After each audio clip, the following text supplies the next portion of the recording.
Hi వైటీ family, welcome back to one more mini vlog. ఈరోజు video వచ్చేసి ఒక మంచి వెయిట్ లాస్ టిప్తోనైతే మేము ముందుకు వచ్చేసాను. సో ఆఫ్టర్ ప్రెగ్నెన్సీ చాలామంది లావ్ అయ్యాం, పొట్టొచ్చిందని చాలా బాధపడుతుంటారు కదా. సో అందులో నేను కూడా ఒకదాన్ని అనమాట. నేను ఇది 1 మంత్ నుంచి ట్రై చేశాను. నాకైతే మంచి రిజల్ట్ కనిపించింది. సో మీకు కూడా చూపిద్దామని చెప్పేసి వీడియో క్యాప్చర్ చేస్తున్నాను. వీడియో లాస్ట్ వరకు చూసేయండి. సో ఇప్పుడు మనకు కావాల్సిన మన 4 ఆయుధాలు వచ్చేసి ఒకటి జీలకర్ర, సోంపు, ఓమ అండ్ నల్ల జీలకర్ర. నల్ల జీలకర్ర మాత్రం జస్ట్ ఒక టీ స్పూన్ తీసుకుంటే సరిపోద్ది.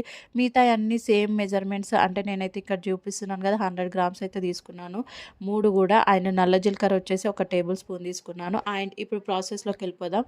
వన్ బై వన్ ఒకదాని తర్వాత ఒకటి కొంచెం గోల్డెన్ కలర్ వచ్చేంత వరకు మంచిగా వేయించుకొని అవన్నీ పక్క పెట్టేసుకొని, అవి చల్లారిన తర్వాత అవన్నీ తీసుకొని మిక్సీ జార్లో వేసుకొని మిక్సీ పట్టుకొని సన్నగా అయ్యాన తర్వాత అవి తీసుకొని డబ్బాలో ఎత్తి పెట్టుకొని మార్నింగ్ లేవగానే ఒక స్పూన్ వేసుకొని అందులో తగినన్ని వాటర్ వేసుకొని కలిపి మనం మంచిగా బాయిల్ చేసుకోవాలన్నమాట. మరిగిన తర్వాత ఆ వాటర్ని మనము వడబోసుకోవచ్చు, లేదంటే అలా తాగాలనుకున్న వాళ్ళు అలానే తాగొచ్చు. సో అంతేనండి. డైలీ మార్నింగ్ ఫ్రెష్గా ఫస్ట్ మనం తీసుకోవాల్సింది ఈ డ్రింక్ తాగితే చాలండి, మనం త్వరగా వెయిట్ లాస్ అవ్వచ్చు. సో మీరు కూడా ఒకసారి ట్రై చేసి చూడండి. మీకు ఎలాంటి రిజల్ట్ వచ్చిందో కింద కామెంట్ చేసేయండి.